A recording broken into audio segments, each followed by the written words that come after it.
Mr.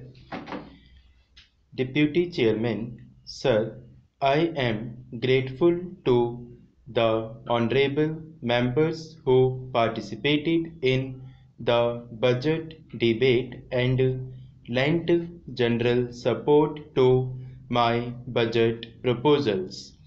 I am all the more grateful to the honorable members who took a critical attitude on the budget because I do realize we are faced with a complex and very difficult situation. There are no straight answers to many of the questions. There are no simple solutions.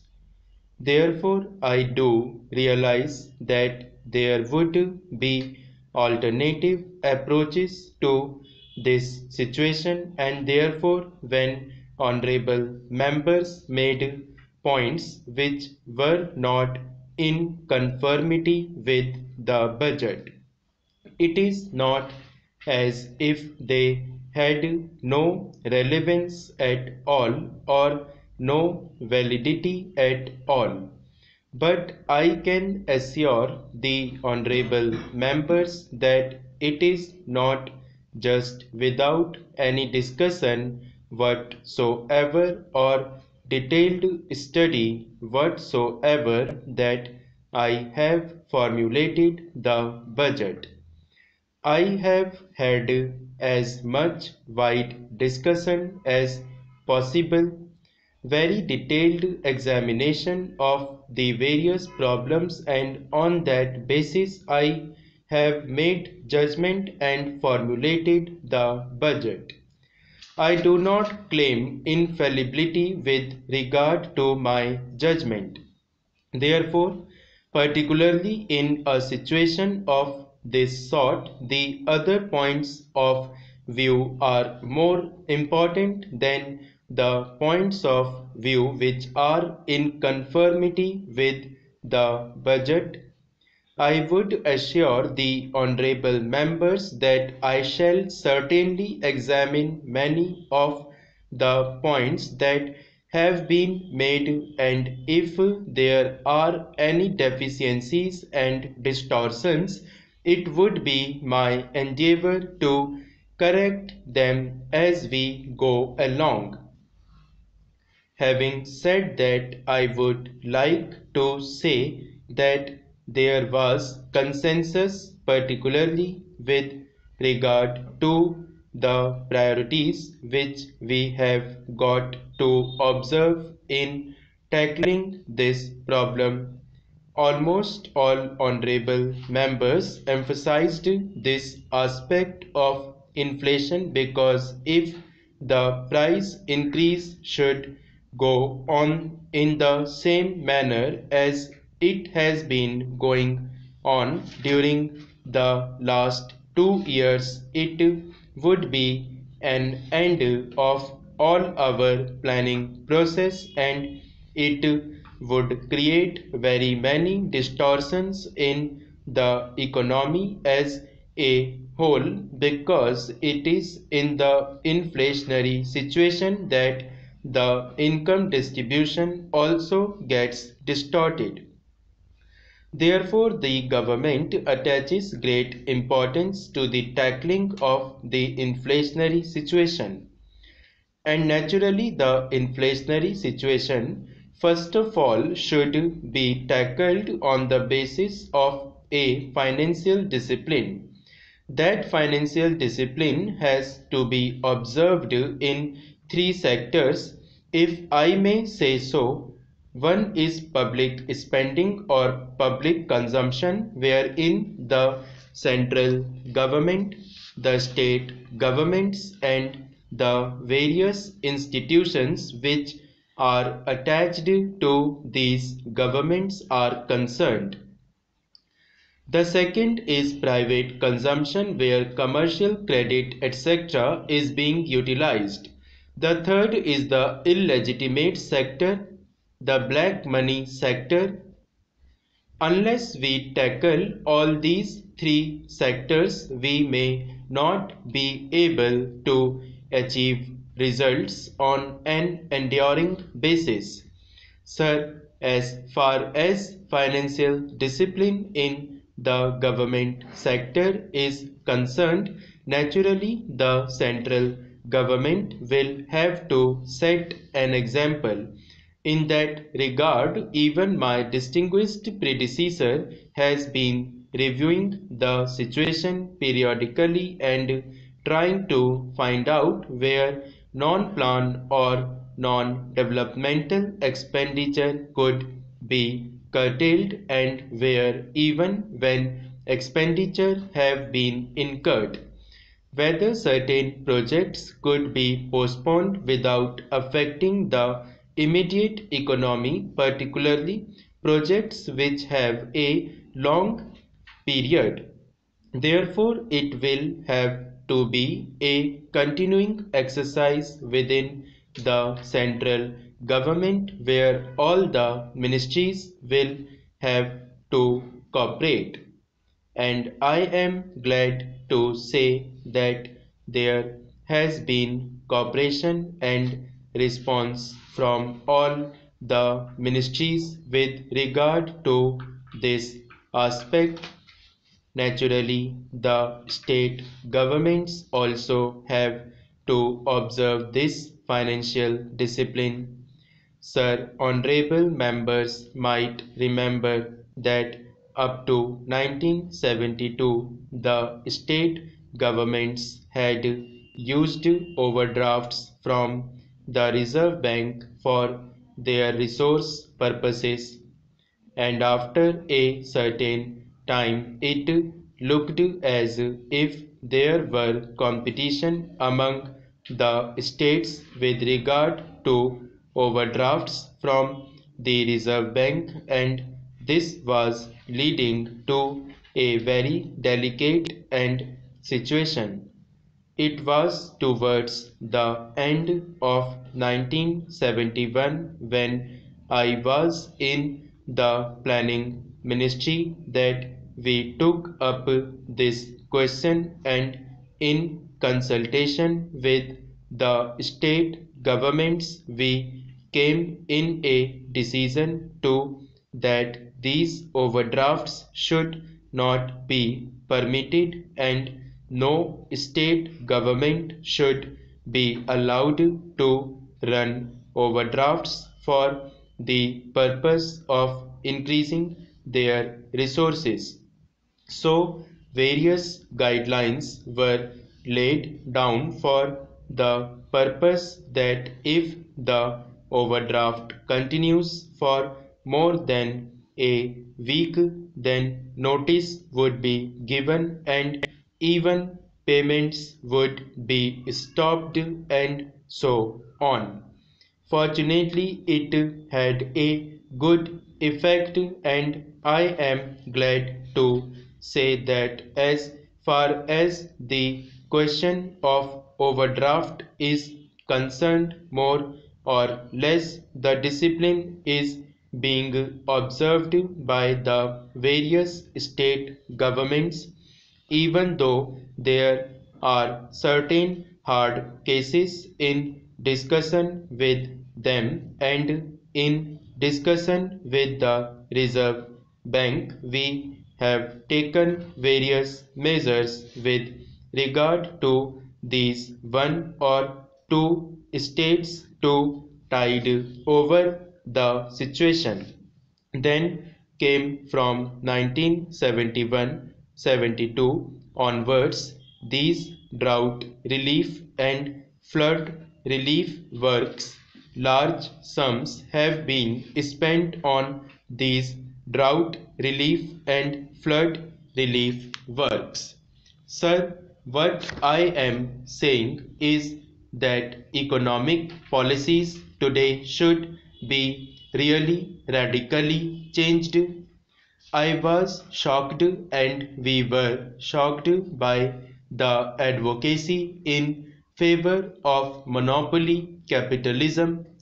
No wonder Mr. J.R.D. Tata and Mr. K. Birla and others are making statement acclaiming your economic policies.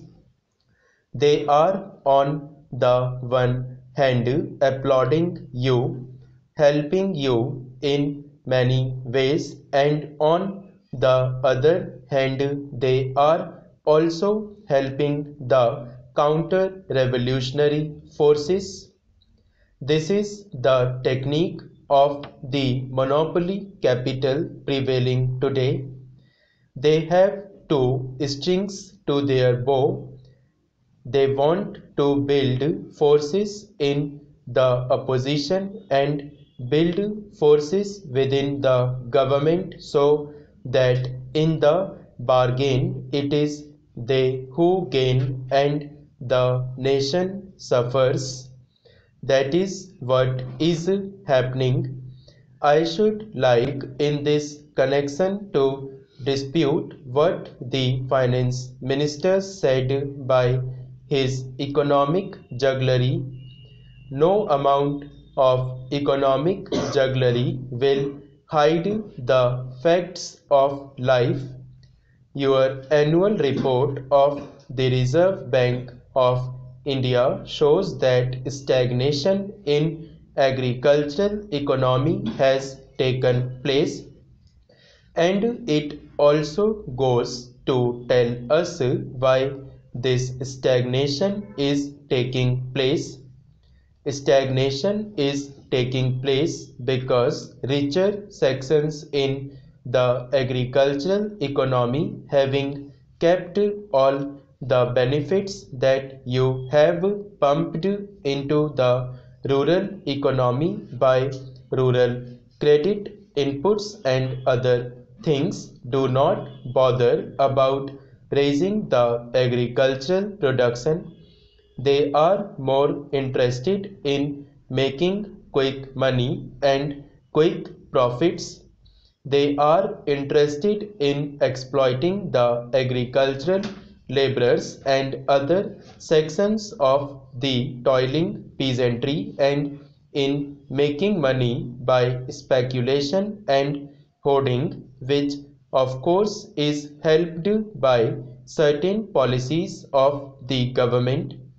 As a result, and because of the patronage that you received from the big people in rural areas, you are not in a position today, not even in this budget, to tap the resources savings in the rural sector of the economy generated by heavy investment of nearly rupees 6,000 crores.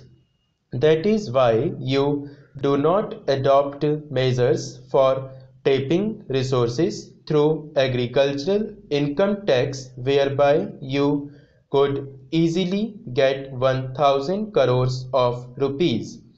And if you had got that money, it would not have been necessary for you to raise the excise duty to the level of rupees 3,000 odd crores. In the industrial sector, what do we see? It is the monopoly capital which is deliberately stopping production, which is compelling you on the one hand to give them concessions in the name of incentive production, and on the other hand gaining extra super profit by raising the prices, creating artificial scarcities and starving the nation. That is what is happening. Therefore, the villain of the piece is the big money, whether it is divided in the agricultural economy or the industrial economy. Today, instead of taking measures against them, you are giving concessions to them in the name of production. We are all for production. This nation will not survive if by the toil of our countrymen we do not raise production. We the communists are a part of the working class and hence we attach importance to production. Production is the article of faith with the working class of our land and of all countries. They are not shying away from production. Who is responsible for retrenchment and closures? Who is responsible for deliberately cutting production? Who is responsible for reducing the production of coarse and medium cloth in order to produce superfine cloth which they could cater to the upper classes and for exports in order to gain extra profit? Has it been seen how the production of coarse and medium varieties of cloth and articles of mass consumption by the common man has been deliberately and systematically reduced by the monopoly class with a view to creating scarcity and making money out of the privations of the common man? Here, sir, only today there has been a question where it has been said that the amount due to the Damodar Valley Corporation from the consumers of electricity, surely big people who take electricity from the Damodar Valley Corporation as a public sector undertaking is rupees 100 lakhs from JK Aluminium and rupees 50 lakhs from Tatas. These are the two monopoly concerns here. They are owing your money and you do not collect. It is they who are in arrears of income tax. Their gross income tax arrears come to rupees 800 crores, out of which effective arrears would come to about rupees 400 crores, out of which again the share of the monopoly houses in the matter of tax evasion is more than rupees 300 crores. What are you doing to them? It is they who, by under invoicing and over invoicing, make money and deny you your foreign exchange resources. It is estimated by competent economists that these people are cheating you to the tune of rupees 1000 crores annually. It is a very massive amount. What action has the government taken to recover this enormous source of income? Mr. Vice Chairman, sir, the amending bill is to amend the Unit Trust of India Act of 1963 and the Indian Trust Act of 1982. So far as I have gone through the bill, I have come to the understanding that this bill has been brought before this House to give some incentive to big money holders and to those wealthy persons who are paying wealth tax. Sir, the Unit Trust of India was established in 1966 to mobilize resources with a capital of rupees 5 crores. By this amendment, the government's policy again reveals that the Unit Trust of India is an institution for big money holders only. Today there are commercial banks, the scheduled nationalized banks and other financial institutions who also mobilize public savings and give higher rate of interest and relief than the ordinary bank rate of not more than 8% or 10%. After imposition of restriction on dividend, the situation has come up in such a way that the unit trust has further deteriorated. The minister in her statement said that during the last few months there was a rising trend of redemption of units issued by the UTI causing serious impact on the liquidity of the UTI. In an institution which is meant to mobilize part of savings from the people, people of all categories were on the verge of ruin, so the government had to come up with an ordinance to salvage an institution like the UTI. The UTI faced this sort of situation, and only to salvage this institution, the government promulgated the ordinance.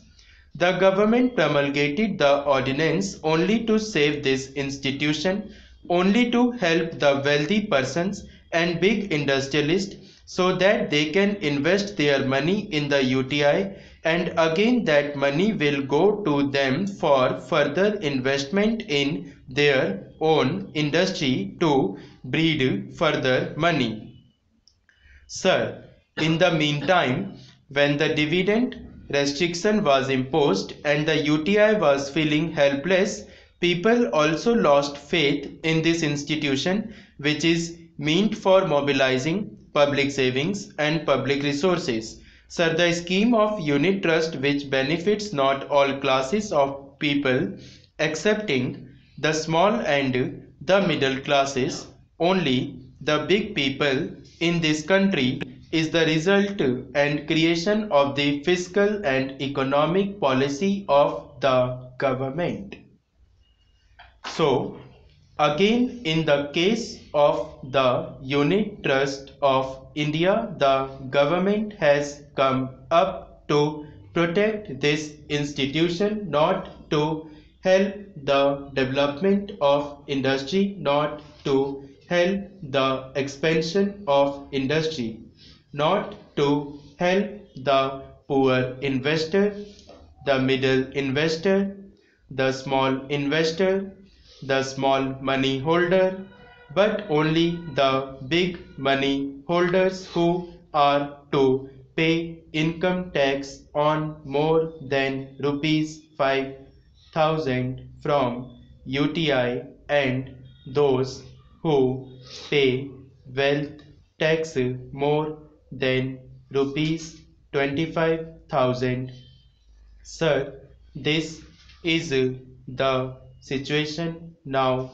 The government has come up again to help this class of big houses by this unit trust of India, so the bill cannot check the resale if the rate of interest given is higher. It can check to a certain degree, but it cannot check completely the resale of the units, because vast numbers, 70 to 80% of people are there who want higher interest, accepting these big monopoly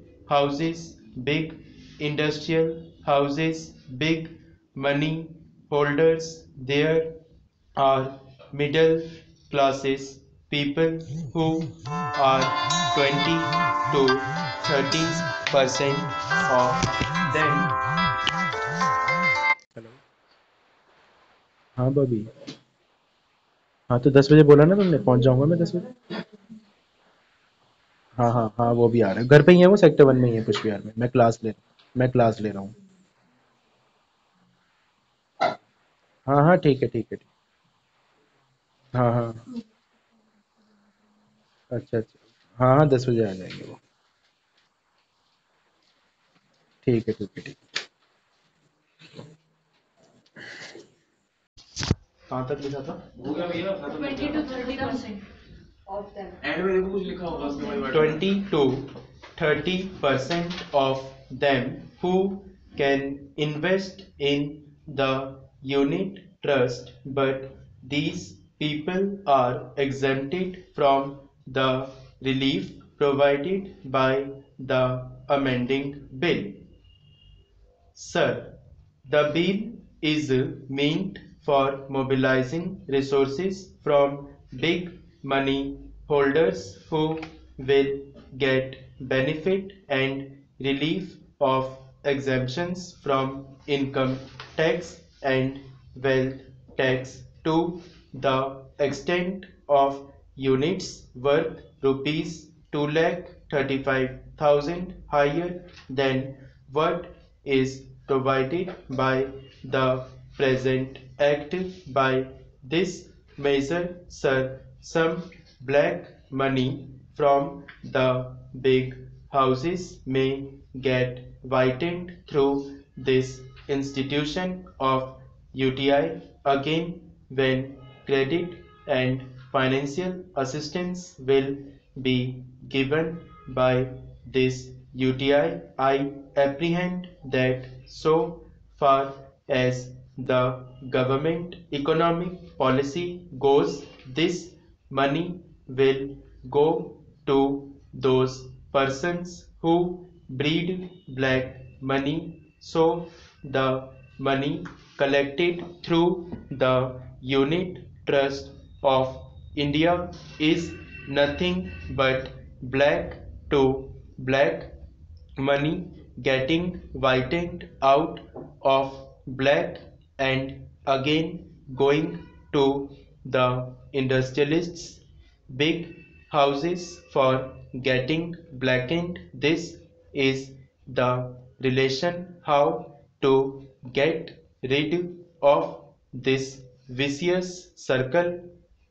I want the Minister to state what provisions the government will make in this institution of UTI so that the middle level people, small money holders can get relief and have incentive to invest their money in the UTI so that development and expansion of industry can happen in the small scale sector and priority sector.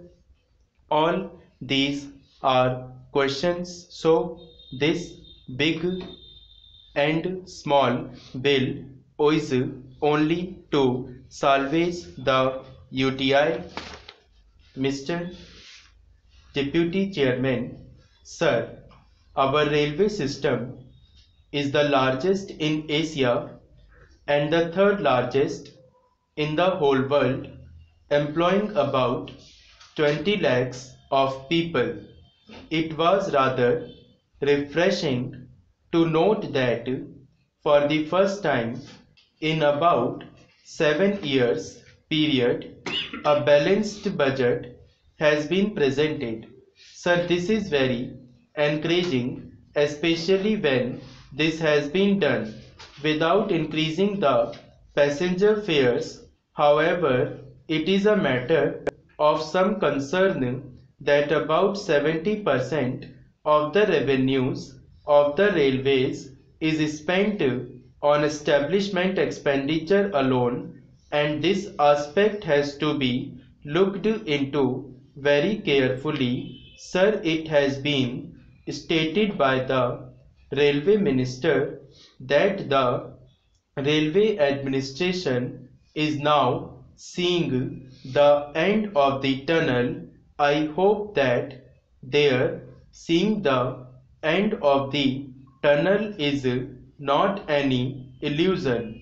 They have also said that they are working on all the cylinders, but apparently, talking in technical terms, it appears that the cylinders still lack the comprehension, otherwise the performance should have been much better.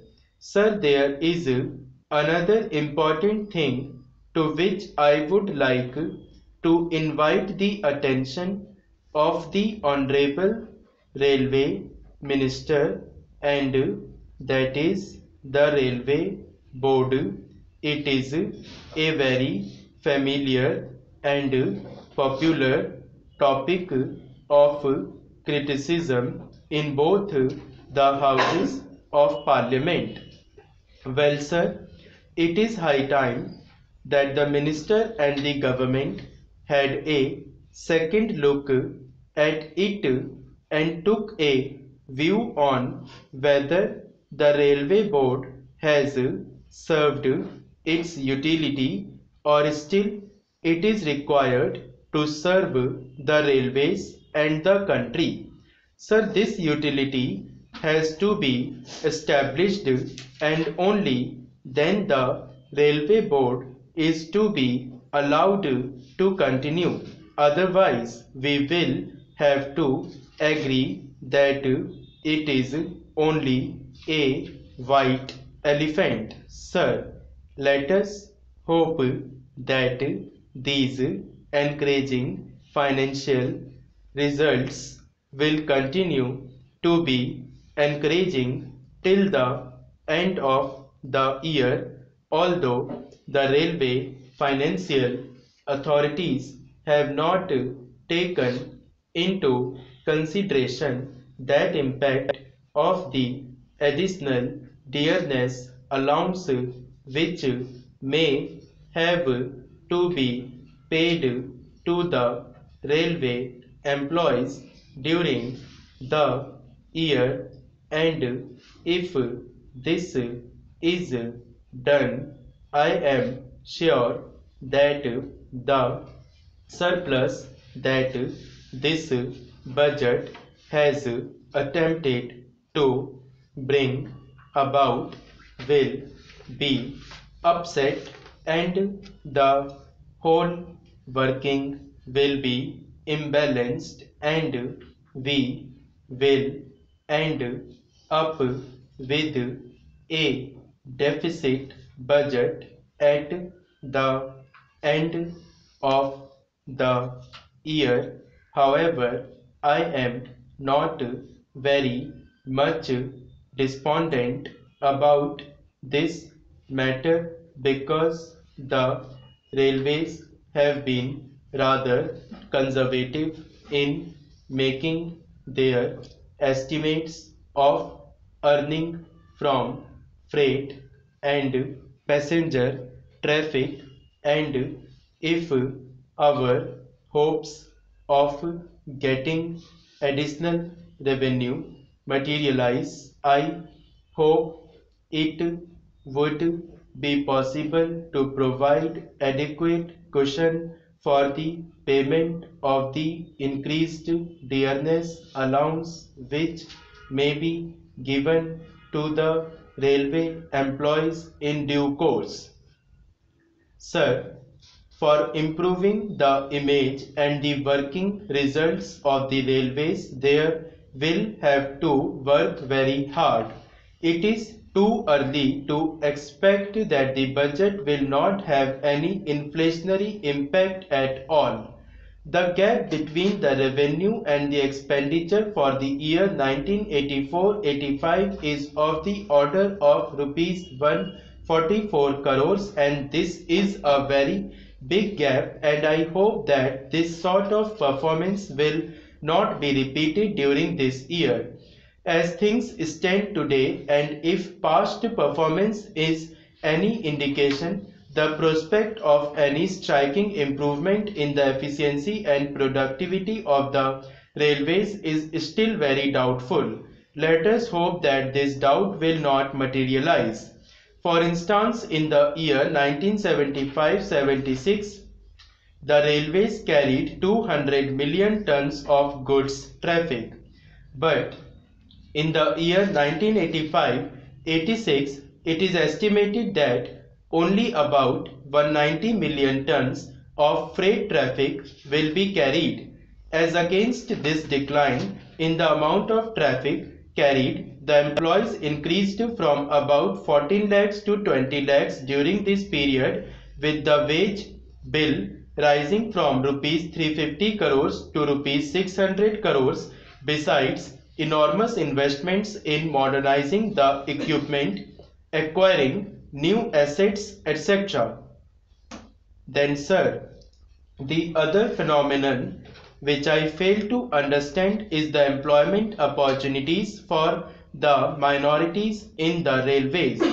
the minorities used to form a very appreciable percentage of the total employment in the railways. But today, sir, I think the railway authorities will have to try rather hard to work out a percentage for them. No doubt, sir, the Honorable Minister of State for Railways carries a lot of weight in the railway administration, but this weight is not at all balanced by a decrease in the employment opportunities for the minority communities. Sir, another important factor which I would like to mention is that efficient maintenance is the backbone of any transport system. It appears, however, that railway workshops have completely stopped doing any scheduled maintenance work for the last 2 years, and this has resulted in condition of coaches and wagons. In many cases, even the undercarriage maintenance is substandard. Full stop.